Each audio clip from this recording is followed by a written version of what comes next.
अगर किसी भाई के साथ में कोई परेशानी या पीड़ा हो जाए तो वो लोग दिखाई नहीं देते।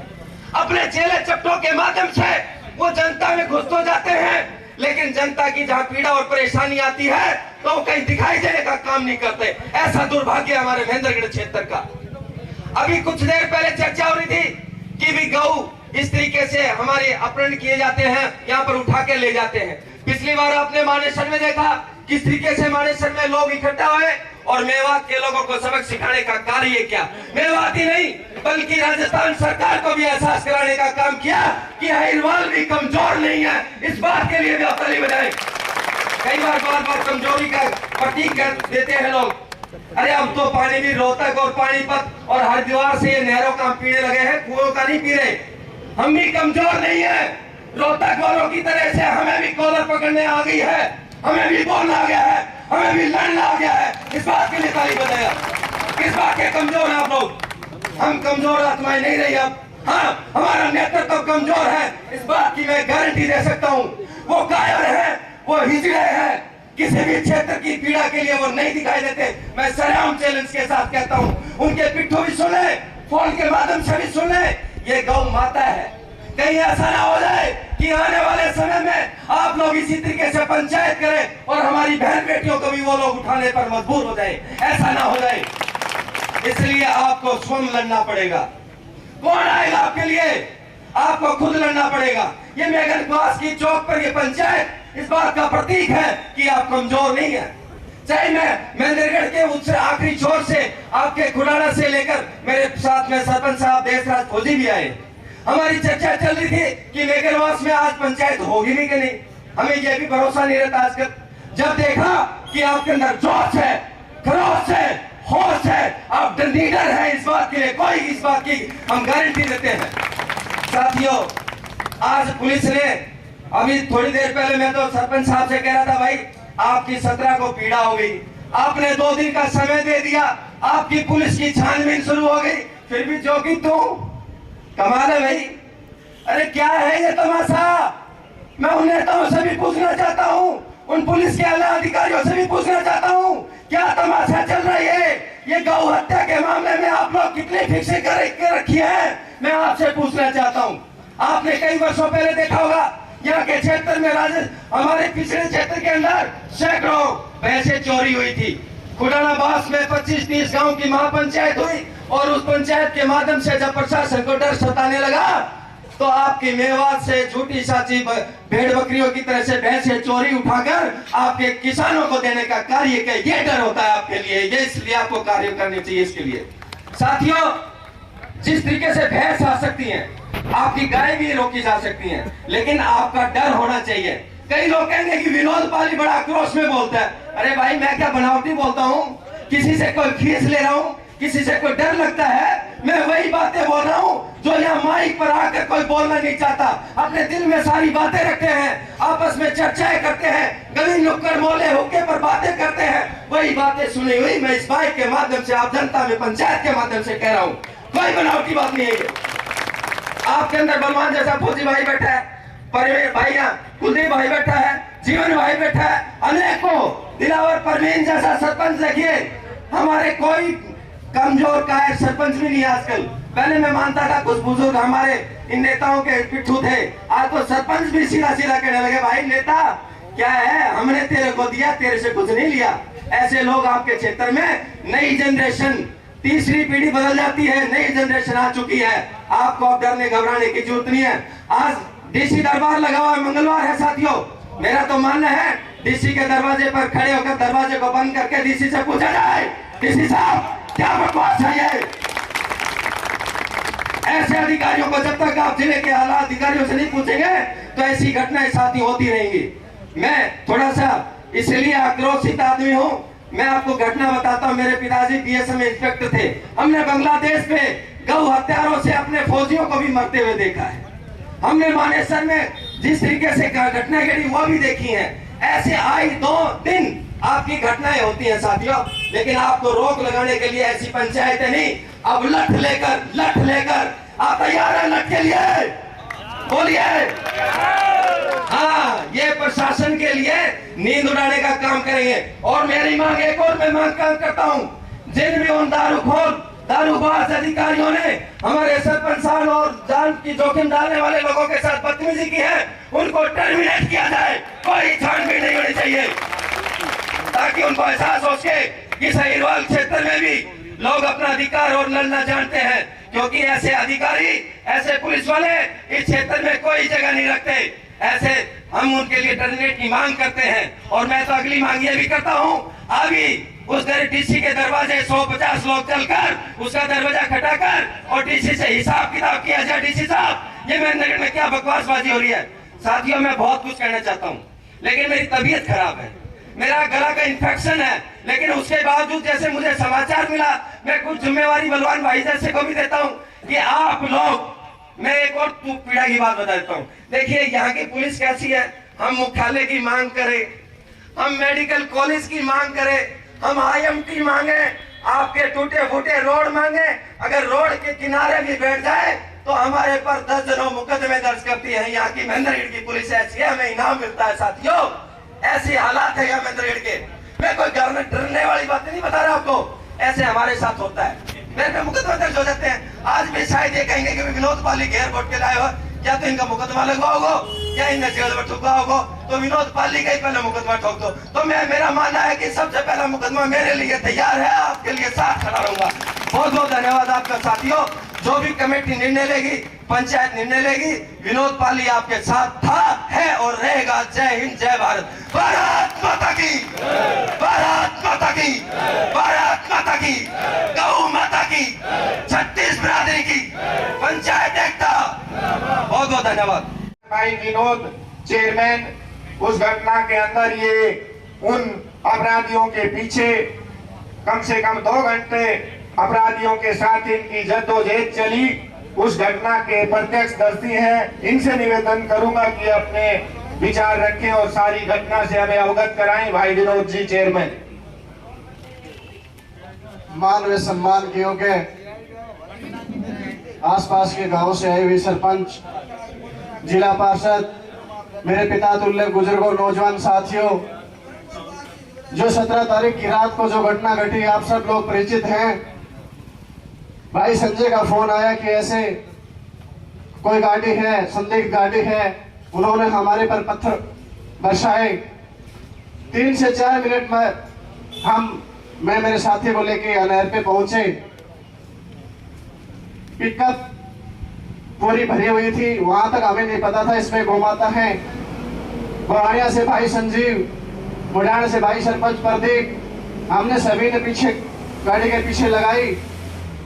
खेड़ा अंडरपास के पास उन्होंने हमारे पास दो तीन फायर किए, पत्थर बरसाए। सबसे आगे जो मेरी गाड़ी थी बोलेरो, मैं और संजय भाई उसमें थे, पीछे संजीव भाई भी था, प्रदीप भी था। बूचेवास अंडरपास में फिर उन्होंने वहां पे फायर की, पत्थर मारे। वहां से जो रूटीन में गश्त में एक PCR थी, हमने सोचा कि हमने 112 पे कॉल किया था। इस क्षेत्र का दुर्भाग्य देखे, कम से कम मैं गाड़ी चला रहा था उस टाइम, मैंने कम से कम 10 बार 112 पे फोन किया। ये प्रशासन, ये पुलिस प्रशासन दावा करती है कि 112 डायल कीजिए, 10 मिनट में आपके पास पुलिस पहुंच जाएगी। उस दिन 1.5 घंटे तक कम से कम 10 बार मैंने कॉल की, सभी साथी बार बार 112 पे कॉल कर रहे थे। पुलिस की तरफ से कोई हमें सहायता नहीं मिली और ये दुर्भाग्य मानते हैं पुलिस प्रशासन में, दावे के साथ कह सकता हूं इनके साथ मिला हुआ है। जो गाड़ी मेवात से लेके यहाँ तक बिना नंबर प्लेट की गाड़ी और गाय भरकर यहाँ से वापिस जा सकती है, तो इस बात में कोई शक नहीं है कि पुलिस प्रशासन से उनसे मिला हुआ है। दूसरी बात इसमें सोचने को जो मजबूर करती है, मेरे किसी साथी ने बताया 12:45 पर वही गाड़ी से वही आदमी माता मसानी के पास CSC सेंटर से उन्होंने गायें भरी हैं। एक साथी ने 112 पे कॉल किया है, पुलिस आई और वहां से पुलिस उनको बिना पकड़े जाने देती है। तो इसमें बिल्कुल कोई संदेह की बात नहीं है कि पुलिस प्रशासन उनसे मिला हुआ है। वही गाड़ी 12:15 बजे नहर पे मिलती है और यहाँ से गौ माताओं को भर के ले जाने के काम करती है। तो ये बात हमें 100% संदेह पैदा करता है कि पुलिस की बिना सह के, बिना उनकी सहायता के ये काम हो नहीं सकता। प्यारे साथियों, आप आए दिन देखते हैं जब कोई हमारे यहाँ से बिना नंबर की गाड़ी, बिना नंबर की मोटरसाइकिल 2 से 3 सवारी मोटरसाइकिल पे चले जाते हैं तो 10-15 हजार के पुलिस वाले चलान तो काट देते हैं। लेकिन जो गाड़ी मेवात से चलकर बिना नंबर प्लेट की गाड़ी यहाँ से गाय भर के ले जाती है, उनका कोई बाल बाका करने वाला नहीं है। तो मैं चाहूंगा कि ये प्रशासन पूर्ण रूप से उनसे मिला हुआ है और इन लोगों से हम सहायता की अपेक्षा करें तो भी ये संभव नहीं है। जब तक आप लोग जागरूक नहीं होंगे, जब तक सब मिलकर एकता के साथ इसके खिलाफ कदम नहीं उठाया जाएगा, वो बड़ा ही इस महेंद्रगढ़ को बड़ा ही लाचार और पिछड़ा हुआ मानते हैं। आप लोग जब तक बढ़ चढ़कर आगे नहीं आएंगे तब तक इस क्षेत्र का सुधार नहीं हो सकता। जितने भी साथी आए हुए मैं सभी से अपील करूंगा कि एक रूपरेखा तैयार की जाए। जो जो बाहर से पशु खरीदने आते हैं, यही रात को पशु चोरी करते हैं, गो तस्करी करते हैं, तो सबसे पहले इनके ऊपर लगाम लगे जाए। तो आप लोग जो रूपरेखा बनाएंगे, हम आपके साथ मिलकर पूर्ण रूप से सहयोग देने का आश्वासन करते हैं। जय हिंद, जय भारत। पार्टी से मनीष यादव भी महापंचायत में पहुंचे हैं यहाँ धन्यवाद पर, और काफी समय से यहाँ पर महापंचायत चल रही है। डॉक्टर मनीष जी वही पहुंचे बातचीत कर रहे हैं, थे कि आसपास के उनका भी क्षेत्र यहाँ से पर काफी स्वागत और अभिनंदन। प्रतिनिधि यहाँ पर मौजूद हैं। साथियों, सबसे पहले मैं यही आप सारी सरदारी से विनती करता हूं कि आज 11 आदमियों की एक कमेटी बनाकर जब कोई निर्णय लिया जाए तो आप सबके सर उन सब साथियों के साथ जुड़ने चाहिए, क्योंकि हमारी एकता ही हमारी ताकत है। अगर हम बिखर जाएंगे तो साथियों फिर मुझे नहीं लगता कि कोई महापंचायत होगी। वैसे भी आपके लिए सौभाग्य का दिन है, इस महापंचायत में जिले का मालिक आया है, भाई राकेश आपके बीच में आए हैं, तो आपकी ताकत और हौसला बढ़ाने के लिए आपके बीच में आए हैं। हमें नहीं जाना डीसी के घर, हमें नहीं जाना एसपी, क्योंकि हम 2 बार उनको अवगत करा चुके, घटना के बारे में बता चुके। आज डीसी श्रम आएगा, एसपी आएगा और वो बताएगा कि हमने क्या किया है। अगर उन्हीं के दरवाजे पर फिर धक्के खाएंगे तो साथियों फिर एक आश्वासन मिलेगा। जब सारी सरदारी यहाँ पर बैठी है तो हम किस लिए जाए डीसी के पास। आज एसपी यहाँ पर आया हुआ है, चाहे हमें नसीबपुर की जेल भरनी पड़ो, हम और विनोद पाली आप सबके साथ उस जेल में जाने वाले होंगे तो हम जाएंगे। हम भी सरकार के आदमी हैं, लेकिन हम इलाके की सरदारी के लिए आए हैं। अगर सरकार हमसे कुठाराघात करे तो गिरेबान पकड़ना हम जानते हैं। साथियों, आजादी की जब लड़ाई थी तो साथियों भगत सिंह, राजगुरु और सुखदेव पता नहीं कितने लोगों ने फांसी खाई थी, लेकिन आज भले ही गांधी नोटों पर हो, लेकिन दिलों पर आज भी भगत सिंह और राजगुरु हैं। क्योंकि मैं उस कविता के माध्यम से आपको चंद पंक्तियों के साथ उन शहीदों पर कहता हूं कि साथियों, सड़ती रही लाशें रोड पर, गांधी फिर भी मौन थे। सड़ती रही लाशें रोड पर, गांधी फिर भी मौन थे। हमें सिखाया गया कि अकबर महान थे, तो फिर महाराणा प्रताप कौन थे। साथियों, आज भी वो रस्सियां संग्रहालय में रखी है जिनसे गांधी अपनी बकरी बांधा करते थे। अरे कहां गई वो रस्सियां जिन पर भगत सिंह, राजगुरु और सुखदेव हंसते हंसते झूले थे। साथियों, आज भी बड़ी तकलीफ होती है, क्योंकि इलाके की सरदारी के अंदर आज हम उन लोगों को चंद साथियों, जब भी चुनाव का वक्त आता है, हम पलक पावड़ों पे बैठा के उनको इस इलाके की चौधर के लिए भेजते हैं। लेकिन आज 10 दिन की घटना हो गई, कोई आपके बीच में वो नुमाइंदा नहीं गया जो इस विधानसभा का नेतृत्व करता है। लेकिन साथियों, आप पंचायत कोई बात समाई क्यों सारी से सारा पंचायत सबने, मैं तो राकेश भाई जिला प्रमुख है, इनसे खास विनती करता हूं कि 15 अगस्त और 26 जनवरी को जैसे हम सम्मान के रूप में सम्मान देते हैं, तो हमारे इन नौजवानों को 26 जनवरी को या 15 अगस्त को इनका सम्मान किया जाए, जिन लोगों ने गौ माता के लिए अपने प्राणों के परवाह ना करके उन लोगों के पीछे, उन अपराधियों के पीछे ये लोग भाग कर गए थे। और हमारे बीच में भाई मनीष जी भी पहुंचे हैं। मैं भाई मनीष राव से भी निवेदन करूंगा कि वो भी अपने विचार प्रकट करे। भाई मनीष जी।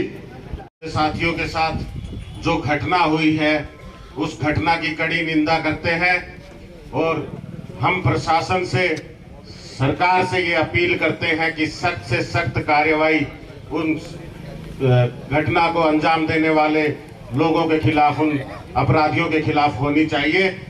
साथियों, इतना लंबा समय इस चीज में अभी तक हम लोग इंतजार कर रहे हैं कि कोई सरकार इसके बारे में कुछ कहेगी या सरकार इस पे कोई ना कोई कड़ा फैसला लेगी या फिर प्रशासन सख्त होकर उन पर मुकदमा दर्ज करके कार्यवाही करके उनकी गिरफ्तारी करेगी। लेकिन अभी तक इस तरह की कोई भी सामने हमारे नहीं आया कि प्रशासन ने कोई सख्त कदम उठाए हो।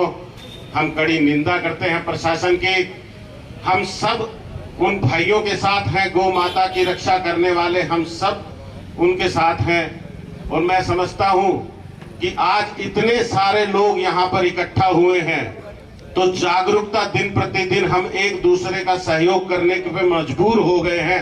जब लगातार ये लोग, प्रशासन, भाजपा सरकार, कांग्रेस सरकार लगातार हम लोगों की सुनवाई टालती रही है, इस इलाके की कोई भी बात सुनी नहीं जाती, चाहे वो विधानसभा हो, चाहे वो लोकल हो, थाना हो, चौकी हो, कहीं पर भी यहाँ के लोगों की मजबूरियां, यहाँ के लोगों की परेशानियों को सुना नहीं जाता। तो ये बड़ी अच्छी बात है कि हम सब एकत्रित होकर आज आवाज उठा रहे हैं। और इतने ज्यादा लोग जब एक चीज के लिए उठ जाते हैं तो फिर कोई प्रशासन इतना ताकतवर नहीं है कि वो कार्यवाही ना करे, कोई सरकार इतनी बड़ी नहीं होती कि वो हमारी आवाज को ना सुने। तो मैं आप सबके साथ में, अपनी टीम के साथ में हमेशा इस पंचायत को आज वादा करता हूं कि कोई भी जनहित की बात होगी, कोई भी इस तरह की बात होगी जो हमारे साथियों के लिए, हमारे इलाके के लोगों के लिए उठानी होगी, पूरी ताकत से हम आप लोगों के साथ हैं, आपके बीच में हैं, अपने लोगों के साथ हैं। धीरे धीरे मुझे बड़ी खुशी है आज जो मैं पंचायत को देख रहा हूं, तो हमारे इलाके में बड़ा कम देखा जाता है इस तरह का माहौल कि इस तरह लोग एकत्रित हो जाएं किसी बात पर। उन साथियों को बधाई देता हूं जिन्होंने इस मैसेज को इतना प्रचलित किया, इतना दूर दूर तक फैलाया और आप सब तक इस मैसेज को पहुंचाया और आप सब एकत्रित हुए। आने वाले समय में अभी हमारे पास देखिए ये कार्यवाही तो होगी, उसके लिए हम संघर्ष कर रहे हैं। इसके अलावा अनेक मुद्दे हैं जो सालों से, 55 साल हो गए, 55 साल के राज में आज तक इस जिले को, आज भी ये जिला सबसे पिछड़े जिले में आता है। तो इसकी जिम्मेदारी, हमने तो अपना काम पूरा किया है। हमने हर विधानसभा चुनाव में वोट दिया, हर पार्लियामेंट के चुनाव में वोट दिया, अपना प्रतिनिधि चुना। ये उन प्रतिनिधियों की कमी है जिन्होंने कभी हमारी पैरवी इतनी मजबूती से नहीं की कि आज भी इस इलाके को सबसे पिछड़ा इलाका कहा जाता है। आने वाले इस इलाके की सड़कें आपने देखा होगा, पूरे हरियाणा में कहीं ऐसी सड़कें नहीं है जो आज हमारे यहाँ की सड़कें हैं। पूरे हरियाणा में सड़कें बन रही हैं। हमारे महेंद्रगढ़ की सड़कें आज भी दयनीय हालत में है, गंभीर गड्ढे, इतने बड़े बड़े गड्ढे आपको चारों तरफ देखने को मिलेंगे। कारण क्या है कि एक बार हमने उम्मीद की, 2 बार उम्मीद की, 3 बार उम्मीद की, धीरे धीरे हमने भी सोचा कि ये शायद कोई ऐसा काम है जो कभी नहीं हो सकता, तो हम अपने अपने काम में लग गए और इसकी आवाज नहीं उठाते। लेकिन ऐसा नहीं है कि ये कभी नहीं होगा, ये होगा। ये तब होगा जब ये लोग बदले जाएंगे, जब ये सोच बदली जाएगी, जब आवाज उठाई जाएगी। तो अब आज देख रहे हैं इतने सारे लोग हैं, ऐसे ही हर मुद्दे पे जब हम लोग इकट्ठा होंगे और आवाज उठाएंगे तो क्या मजाल है कि इनके कानों में ना पड़े और इन्हें मजबूर होकर हमारे काम ना करने पड़े। हमें किसी को सरकार में आने की जरूरत नहीं है, किसी को सत्ता में जाने की जरूरत नहीं है। जो काम हम मांग रहे वो काम ये करना शुरू कर दे, यही सत्ता में रहे, हमें कोई दिक्कत नहीं है। तो काम तो हो, एटलीस्ट इन्हें काम करने पड़ेंगे। लेकिन ये काम क्यों नहीं करते? क्योंकि ना पक्ष है ना विपक्ष है। आज रामविलास जी कोई काम नहीं करते तो दान सिंह जी कुछ नहीं बोलते, दान सिंह जी कोई काम नहीं करते तो रामविलास जी कुछ नहीं बोलते। तो इस तरह से एक दूसरे का सहयोग करके इन्होंने अपने बपोती इस इलाके को मान लिया है और इस इलाके के लोगों को समझ लिया है कि ये लोगों के पास कोई ऑप्शन नहीं है और ये कहीं जा नहीं सकते। ना कोई छोटा मोटा नेता मेरे जैसा, भाई जैसा कोई और हम में से जागरूक करने की कोशिश करेगा, उठने की कोशिश करेगा, तो ये कोशिश करेंगे कि भाई इसको बिठा दिया जाए, किसी तरह से साम दाम दंड भेद लगाए जाए और इनकी आवाज को दबा दिया जाए। तो एक मरेगा तो बाकी कोई गर्दन निकालने की हिम्मत नहीं करेगा। तो क्या आप लोग मरने दोगे इन आवाजों को? तो मरने नहीं देंगे। इस आवाज को बुलंद करेंगे, इस आवाज को, और पूरी ताकत से लड़ेंगे प्रशासन से और सत्ता से, और अपने हर काम को जमीन पे लेकर आएंगे, इनको मजबूर करेंगे काम करने के लिए। ऐसा प्रण हम लोग लेते हैं। भारत माता की, भारत माता की। भाई पीछे तक के सभी साथी एक बार जोर से बोल देंगे तो ये लगेगा कि सब शामिल हैं इस आंदोलन में, सब शामिल हैं इस आवाज में। भारत माता की। बहुत बहुत धन्यवाद सर। प्रतिनिधि वार्ड नंबर 8 से निवेदन करता हूं कि वो भी अपने विचार साझा करें। भाई जीवन।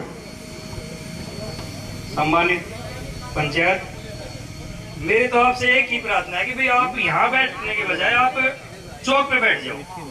देखो, प्रशासन को ना फोन करने की जरूरत नहीं है, अपने आप आएंगे जी। डीसी हो भाई, प्रमुख जी यहाँ बैठे हैं, ये एक बार कॉल कर देंगे, आते तो ठीक है, नहीं हम रात का 12 बजे तक बैठना पड़ो, हम बैठा ना। और रही बात गोरक्षा, तो जब करागा हम खुद ही गाय था, ये इलाको मारो खुद ही गाय से। गोरक्षा तो तुम जब करोगा हम आगे मजबूत होगा, हम तो खुद ही गाय बना बैठे था। तो आप हिम्मत करो, आप 1 घंटा दूर आ जाओगा, भाषण दे जाओ, सारा चला जाओगा। मैं ये भाई सारा गया था एसीपी कने, एएसपी कने गया था, तो मैंने ये बात कही थी कि या तो आप 2 दिन में इनके खिलाफ कार्रवाई कर दो, नहीं तो हम मंगलवार को पंचायत करेंगे। और पहली बात तो मैं माफी चाहूंगा कि मेरी तारीख थी, मैं लेट होगा, सुबह मेरी काम व्यवस्था करके मैं एक बार तारीख पर चलेगा रोड, और मैं वहां से प्रमुख जी को लेके आया। प्रमुख जी को इसीलिए लेके आए हैं, अभी जी वो एसपी हो, ची डीएसपी हो, ची एसीपी हो, ची डीसी हो, हम अगली 5 मिनट में चौक ऊपर बैठागा। जहाँ भाई मैं हिम्मत से वो आके बैठ जाओ, और भाई कमजोर काल जाओ वो बेशक अपने घर चले जाओ। जहाँ को कमजोर काल जो से जहाँ मुकदमा को डर लाके जाए वो बेशक चला जाओ। हमने पंचायत क्यों भाई प्रतिनिधि सब कुछ करोगे, ये मैं गनवास बैठो सुनवास बैठो, हर आदमी की मजबूरी है। अरे रोज मेरे गांव से 5 भैंस गई, खेड़ा से 5 भैंस गई, सुनवास से गई, बवाड़िया से गई। वो गरीब आदमी की क्या हालत है, घर से एक भैंस, अगर उनका घर से 1 लाख रुपए भैंस उठने की हालत है 2000। तो आप से मेरी हाथ जोड़ के विनती है कि सारा जगह रोड पे बैठ जाओ, दरी की जरूरत को ना भाई, जमींदार आगे बालक सो, अगर तुमने दरी या कुर्सी की जरूरत नहीं, रोड के ऊपर बैठ जाओ। जब तक रात का 12 बजे हो, परेशानी सब ने दो, घर बैठे उस आदमी ने भी दो, जहाँ रोड पे जाने ने भी दो, सब ने दो परेशानी। जब लोग परेशान होंगे जब वो आके बैठेगा, ना कि आप सब ने जाने दो गाने दो, किसी ने कोई मतलब बोले रोड पे कोई जा रहे हो कहीं नहीं होना, बोलो फलाने की चोरी बोले है कि भाई मैं क्या करूँ। तो आप रोड पे बैठो, हमारा एकला की परेशानी को नहीं, आप हम बैठे इनकी एकलों की परेशानी नहीं है, ये पूरा गांव की परेशानी है। नहीं तो भाई रोज भैंस चोरी होंगी, और रोज आपके घर मतलब भैंस नहीं, गांव में सोना चांदी, और भाई एक मेरा जोगिया को भाई दो, उनके मतलब घर तक संदूक भी खोल लेगा। तो ये ऐसे कब तक दबता रहोगा, और दबनो इसे तो भाई ऐसी पंचायत मत करा करो। सारा जना बैठ जाएगा और चौक बैठ जाओ, खड़े लो सामूहिक निर्णय ले ले, वो हम सबको छोटे से ले बड़े तक मंजूर होगा, ऐसा होता ही नहीं। बताओ, एक आदमी मैं ये बोल दूं टोली का सिर मारो, गलत है। कोई आदमी पंचायत का निर्णय तब होता है, समझदार 5 बड़े बुजुर्ग ये निर्णय ले भाई अपने को ये जायज और ये यहाँ ऐसा करना है, तो वहां चलिए आप। जी जी बलवान मैं तो आपकी बात ही देखा तो कोई न कोई कहे, क्योंकि वो मतलब नु कह देगा टोपी बटक को। आज जैसे मनीष भाई बोल रहे थे तो कूड़ा मासी आवाज आई, बोले भाई ये तो वहां चाल दी है। बोला की बात बता दूं, ये काल सारा की तो था बड़ी लियासी की तो वो लियासी।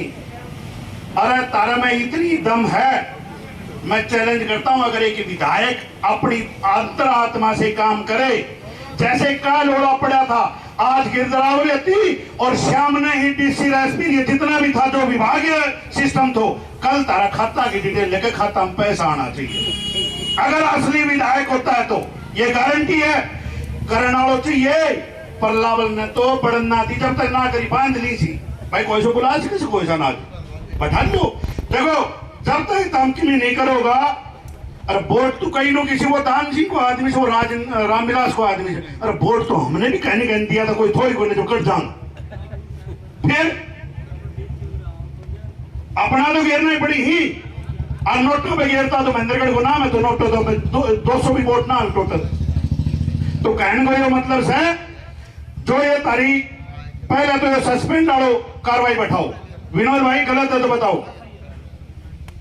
संजय जी पर मैं वो है जाएंगी ना, वो जब चाला ना जब वो छोटो एक बोलो जी वो कंडक्टर लगा दो, बोलो जी पर्ची ना पाड़नी आई, अरे ना वो टिकट ना काटनी आई, अरे बोलो पाड़ तो ले गो, चाला ना तो सस्पेंड भी टर्मिनेट सारी पाड़ तो देगा पर्ची सी, क्यों चिंता करो।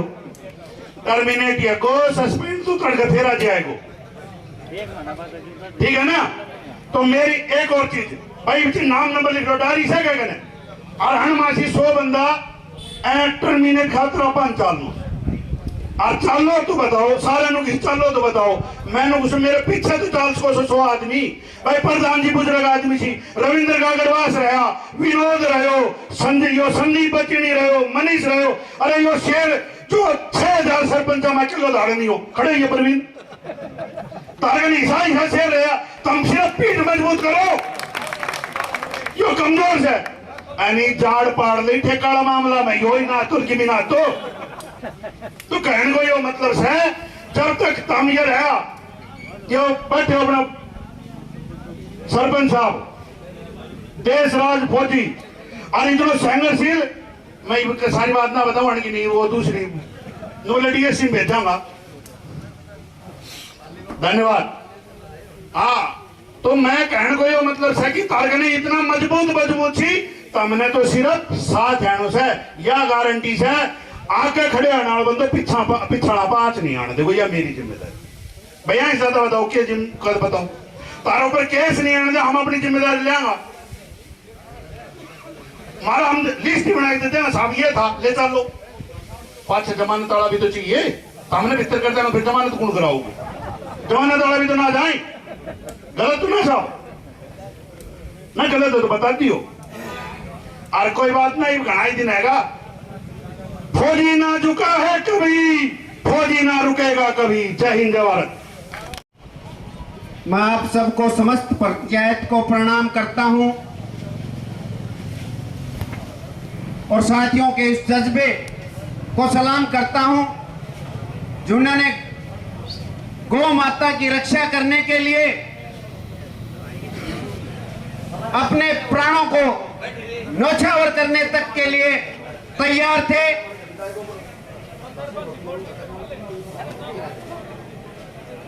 मैं एक बात आपको बताना चाहता हूं, संदीप सिंह एसडीएम जी की तरफ से, उनका प्रतिनिधि की तरफ से मैं यहां पहुंचा हूं और पूरा संगठन हमारा आपके साथ है।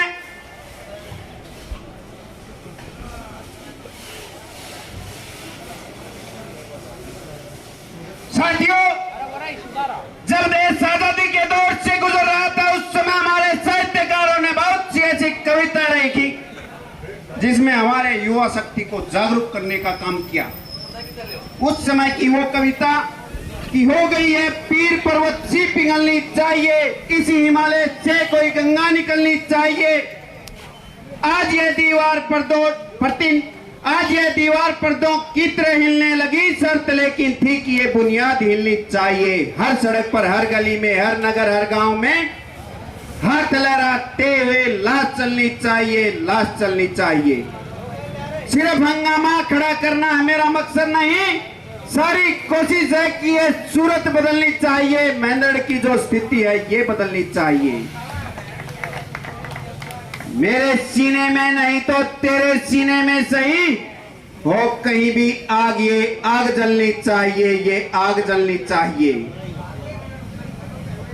साथियों, जो भी कमेटी निर्णय लेगी हम उसके साथ खड़े मिलेंगे, हर तरीके से मदद करने के लिए तैयार हैं। हम पूरी सहायता से, ईमानदारी से, निष्ठा से काम करेंगे। इन्हीं शब्दों के साथ मैं आप सबका धन्यवाद करता हूं। बहुत बहुत धन्यवाद जी। मेरे सामने विराजमान आसपास से आए गांवों से सरदारी को मैं नमन करता हूं, अभिनंदन करता हूं। और मैं जो नौजवान हैं जिन्होंने एक कार्य किया है सेवा भाव का, उनका समर्थन करता हूं। जैसे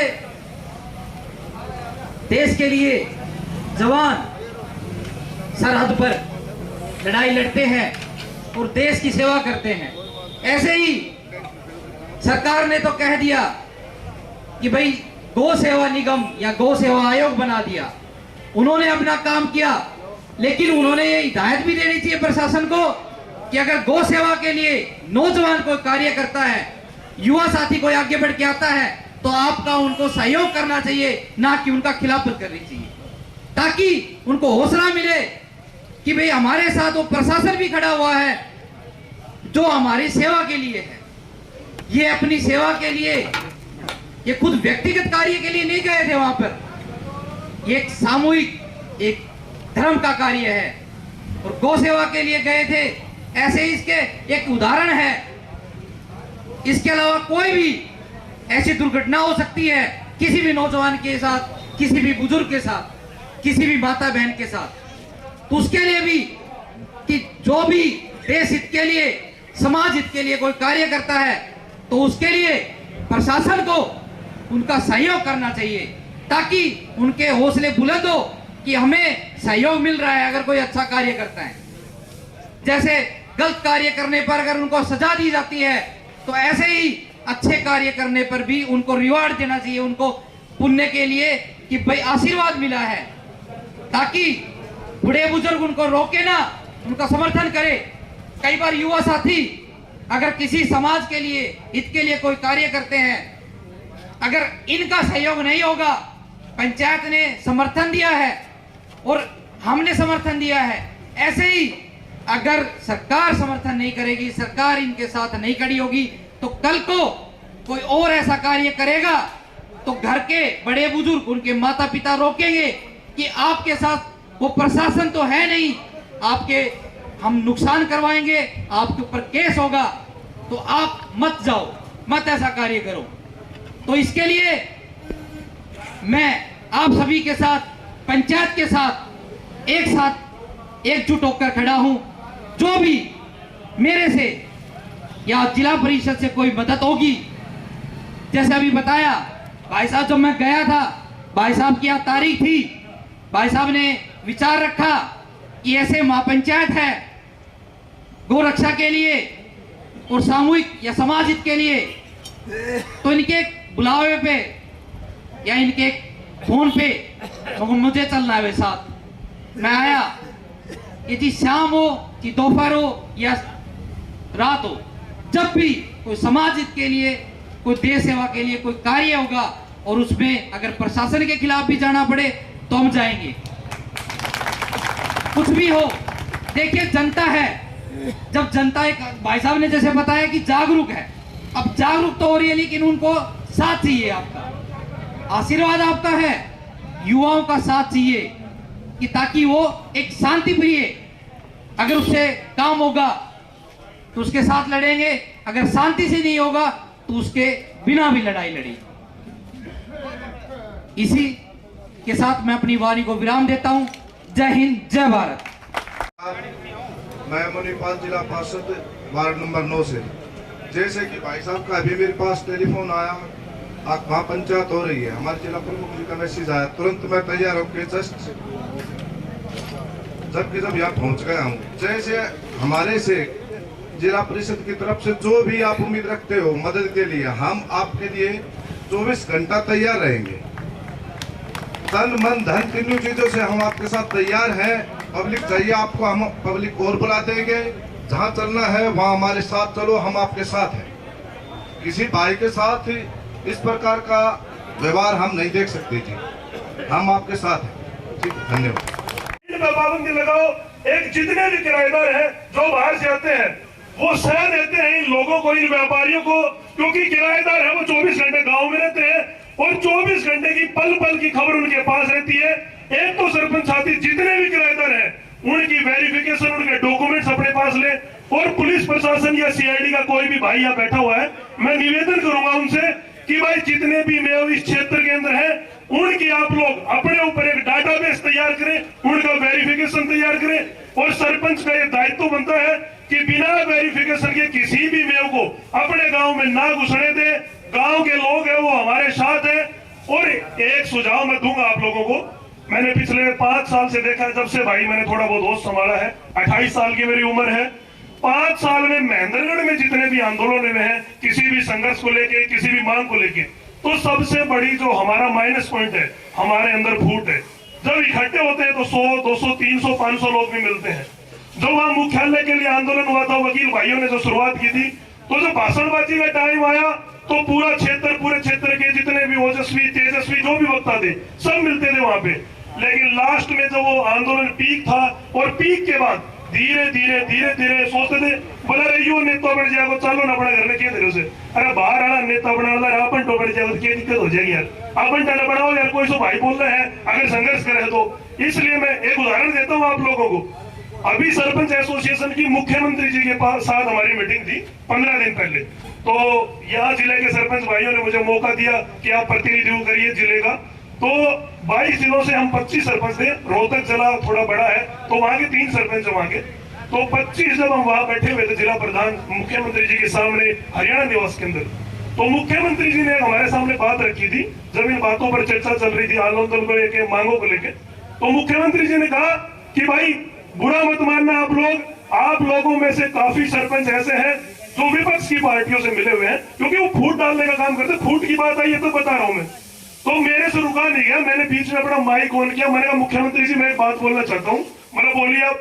मैंने कहा मैं महेंद्रगढ़ से हूँ, प्रवीण कुमार मेरा नाम है, और आरएसएस का मैं 8 साल पुराना कार्यकर्ता हूँ, और मेरे पास नगर का पदाधिकारी भी हूँ। मैं जब से मैंने होश संभाला है 2 योजनाओं से मैं वोट गिर रहा हूँ। मैंने अपना वोट बीजेपी को दिया है। लेकिन ये जो आंदोलन है ना जी, जो आप लोगों ने जो दमनकारी नीति हम लोगों के ऊपर लागू की है, आपकी पार्टी का कोई भी नेता हो 2024 के चुनाव में मैं अपने गांव में, अपने क्षेत्र में तो घुसने नहीं दूंगा। मुख्यमंत्री जी को पता लगा कि भाई आरएसएस का आदमी, इसको तोड़ा जा सकता है। जैसे हमारी मीटिंग खत्म हुई तो उन्होंने सीएम सूट के अंदर अपने पीए के थ्रू, पहले अपने रामविलास जी के पीओ हुआ करते थे, एक नवीन भाई हैं, वो इस टाइम मुख्यमंत्री जी के पीए हैं, तो उन्होंने मेरे को बुलाया अंदर कि एक बार मुख्यमंत्री जी आपसे मिलना चाहते हैं। तो वहां पर पंचायती राज के अपने जो डायरेक्टर हैं नवीन, वो मलिक जी हैं, पूरा नाम तो नहीं पता लेकिन वो मलिक लगाते हैं पीछे। तो उन्होंने मेरे को बैठाया, तो मुख्यमंत्री जी ने कहा कि आप चाय पीजिए। मैंने मुख्यमंत्री साहब ने कहा महाराज चाय तो जो 25 भाई बैठे ना हूं गए पीऊंगा, अकेले में चाय नहीं पीऊंगा, पीनी है तो सारा गए पीऊं। फिर वो डायरेक्टर साहब ने मेरे सामने बात रखी, बोले सरपंच साहब आपके गांव में जितने भी विकास कार्य हैं आप प्रस्ताव लेके आइए, आपके गांव की जितनी भी डिमांड है मुख्यमंत्री साहब पूरा करेंगे।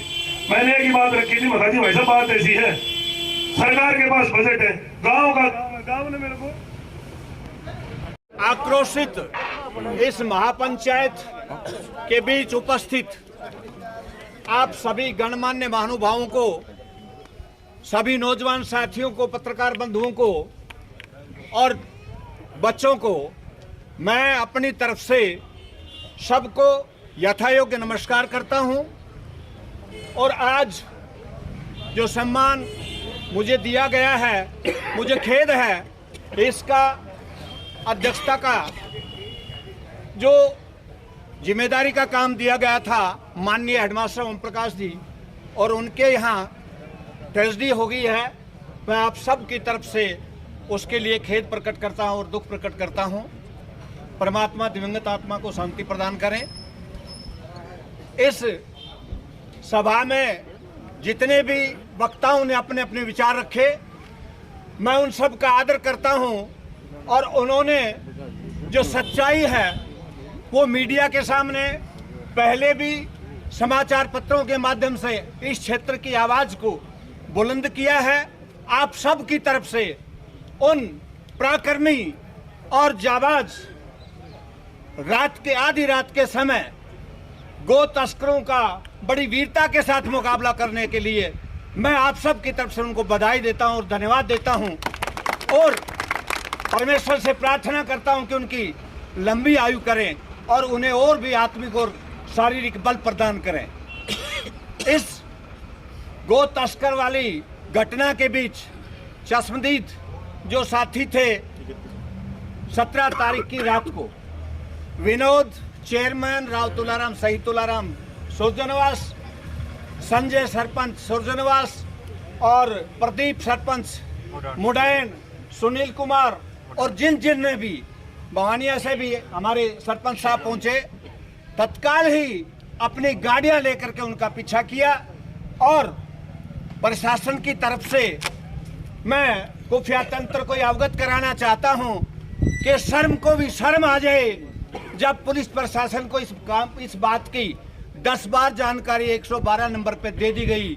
उसके पश्चात भी जो महेंद्रगढ़ से चलकर सुदनवास होते हुए और अंडरपास रेलवे लाइन के नीचे से भागने में कामयाब हो गए, हमारे इन वीरों ने अपनी जान की परवाह न किए हुए करते हुए भी उनका मुकाबला किया।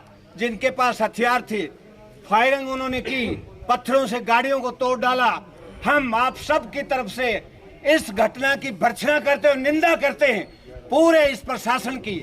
मैं आप सबको विश्वास दिलाता हूं कि आप सब एक रहेंगे तो अवश्य ही उन पुलिस अफसरों पर जो अपने ड्यूटी प्लेस पर लापरवाही करके शराब पी करके अपनी ड्यूटी की अवहेलना कर रहे थे, उनके लिए हमारे फौजी और हमारे कई साथी यहाँ आए। हमारे जिला प्रमुख ने आश्वस्त किया है सबने कि उनको टर्मिनेट किया जाए। ड्यूटी पर जो आदमी शराब पीकर लापरवाही करता है और जनहित के कामों की इस प्रकार से उपेक्षा करता है, उन लोगों को जीने का और नौकरी करने का कोई अधिकार नहीं है। यहाँ सर्वसम्मति से ये प्रस्ताव पारित किया जा रहा है और आप सबकी हाजिरी में मैं आप सबका बहुत आभारी हूँ। पत्रकार बंधुओं से मेरा निवेदन है कि सच्चाई को उजागर करके ऐसे लापरवाह अधिकारी कर्मचारियों के साथ किसी प्रकार का कोई भी ऐसा पक्षपातपूर्ण रवैया न अपना करके प्रशासन से भी हमारी पुरजोर अपील है। डीसी साहब से और एसपी साहब से मैसेज दे करके यहाँ की महापंचायत का जो प्रारूप है उसके लिए अवगत कराया गया है। लेकिन क्योंकि आज कैंप कार्यालय है महेंद्रगढ़ में, उपमंडल कार्यालय में, हो सकता है कि कोई प्रशासनिक अधिकारी हमारे बीच आए या न आए, लेकिन हमें एक रहना है और 26 तारीख तक का प्रशासन को इस काम की अल्टीमेटम दिया जाता है कि पूरी तरह से तहकीकात करके ऐसे लापरवाह कर्मचारियों पर कठोरतम कार्रवाई की जाए। और 26 तारीख को गौरक्षक दल की एक महापंचायत भोजावास में होने जा रही है। मेरी विनम्र अपील है आपसे हाथ जोड़कर कि उसमें भी आप शरीक हों और जाएं और अपने यहाँ की ये जो विभत्स घटना है इसके बारे में भी आप वहाँ खुलकर अपनी बात बताएं और प्रशासन के और सरकार के विरुद्ध कठोरतम कदम उठाने की आप जहमत उठाएं। आप सब यहाँ एकत्र हुए, मेरी बात सुनिए। आप सबका बहुत बहुत धन्यवाद, साधुवाद। जय हिंद, जय भारत। इनकी पुत्रवधू सरपंच हैं श्री विनोद पाली जी।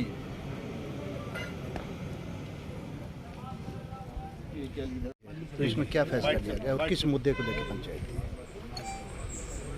देखिए, 17 तारीख की आधी रात को हमारे गांव के, मुडैन के, खेड़ा के, डोलाना के ये सभी सरपंच चंडीगढ़ से लौट रहे थे और जो ही वो महेंद्रगढ़ से यहाँ नहर के पुलिये पर पहुँचे हैं, उन्हें एक संदिग्ध पिकअप दिखाई दी जिसमें उन्हें संदेह हुआ कि इसमें किसी प्रकार की चोरी किए गए पशु होंगे। और जब उन्होंने ध्यान से देखा तो उसमें भैंस की बजाय गायें मिली। उन्होंने कहा, भाई तुम कौन हो, क्या कर रहे हो? तो बड़े आक्रोशित भाव में उन्होंने इन सरपंचों को न केवल धमकाया अपितु इन्हें चले जाने के लिए कहा। लेकिन इन्होंने आसपास फोन करके कुछ साथियों को और बुलाया और 4 गाड़ियां उनके पीछे लगाई। वे आगे आगे भागते रहे और पीछे पीछे संजय सरपंच, प्रदीप मुडैन, सुनील कुमार और बवानिया से सरपंच उनका पीछा करते रहे। और कॉरिडोर के नीचे से निकलते हुए उन्होंने एक बार गच्चा देते हुए साइड में अपनी गाड़ी की। उसके पश्चात वे फिर खेड़ा होते हुए और भोजावास रेलवे स्टेशन की ओर रोड पर जाते हुए अंडरपास के नज़दीक उन्होंने इनके ऊपर फायरिंग की और पत्थरों से वार करते रहे। गाड़ियों के शीशे तोड़ दिए गए, लेकिन इन्होंने हार नहीं मानी। वहाँ कोई गश्त कर रही हुई पुलिस की भी एक गाड़ी पीछे पीछे आई। जिस समय ये वारदात का मुकाबला कर रहे थे, उससे लेकर के और बूचास पहुँचने तक तकरीबन 10-12 बार 112 नंबर पर उन्होंने फ़ोन करके पुलिस प्रशासन से सहायता मांगी, लेकिन किसी प्रकार की कोई सहायता नहीं पहुंची। गश्ती गाड़ी ने कुछ देर तक इनका सहयोग किया और बूचास के अंदर से होते हुए तस्कर भाग निकले और फिर कॉरिडोर को क्रॉस करते हुए गुडा के आसपास कहीं उन्होंने अपना रास्ता बनाया और बीच बीच में उन गायों को, जिसमें तकरीबन 8 गायें हमारे सरपंच साहब बता रहे हैं, एक एक गाय को इनका रास्ता अवरुद्ध करने के लिए पिकअप से डाला से नीचे गिराते रहे और निस्संदेह उनका रास्ता अवरोध होता चला गया और तस्कर भागने में कामयाब हो गए। इन्होंने तुरंत कनीना SHO और महेंद्रगढ़ SHO को इस बात की सूचना दी। कनीना वालों ने ये कहकर कि ये महेंद्रगढ़ के क्षेत्र की वारदात है, महेंद्रगढ़ के लिए इन्होंने वहाँ खदेड़ दिया और ना सुनकर के इनके साथ दुर्व्यवहार किया और इनके द्वारा पुलिस स्टेशन पर जो कर्मचारी अधिकारी बैठे थे, उन्होंने ये बताया है कि वो शराब के नशे में थे।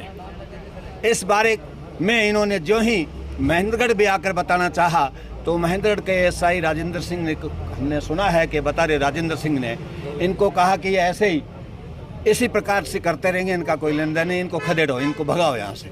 इस तरह की घटना जब यहाँ घटित हो गई और इन सरपंचों ने राष्ट्र हित में, गौ माता की रक्षा हित में अपने प्राणों की बाजी लगाते हुए अपनी जान जोखिम में डालकर इस प्रकार की वीरता का काम किया है।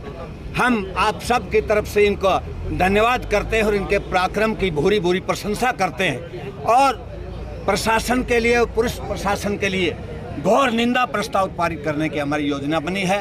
अभी मैंने आपको 21 नाम गिनाए, वो इस कमेटी के आगे की रूपरेखा और 26 तारीख के लिए भोजावास में एक महापंचायत गौ रक्षक दलों की होने जा रही है। प्रशासन को 26 तारीख तक का अवसर अल्टीमेटम दिया जाता है कि वो इस पर कड़ा संज्ञान लेते हुए उन अधिकारियों के विरुद्ध कड़ी कार्रवाई करें और इन सरपंचों को प्रशासन अपनी तरफ से प्रशस्ति पत्र देकर, इनाम देकर के, बड़ी दो ही बात प्रशासन की लग रही है। पिछले दिनों लगा था कि बचाने वालों को वो सम्मानित भी कर रहे हैं और एक तरफ ऐसे जो अपनी जान जोखिम पर डाल के करने वाले वीरों पर, ऐसे महान युवकों पर वो इस तरह के हरकत करने में भी बाज नहीं आते। उन्होंने इनके साथ जो दुर्व्यवहार किया है उसकी मैं आप सबके सामने कड़ी निंदा करती हूं। रामोतार गागड़वास कनीना सिटी से थे गोविंद SI और रामोतार गागड़वास, और महेंद्रगढ़ से परविंदर हेड कांस्टेबल और राजेंद्र SI, हाँ, जिन्होंने बदसलूकी की और ना कोई कार्रवाई की। न्यूज़ बढ़ा रहा है, न्यूज़ बढ़ा रहा है, ये तो बहुत अच्छा है, न्यूज़ फैला रहा है। ठीक है, चलिए बात सीधी कर लेते हैं, बैठ लेते हैं। एक साल है सर, जो ज्ञापन इन लोगों के द्वारा आपको दिया गया है और जिस तरह से आरोप लगाए गए हैं, क्या कुछ आश्वासन दिया गया है पुलिस की ओर से? आश्वासन ये है, इसकी जांच करेंगे और उच्च अधिकारियों से इसमें विचार विमर्श करके जो एक्शन बनेगा वो एक्शन लेंगे।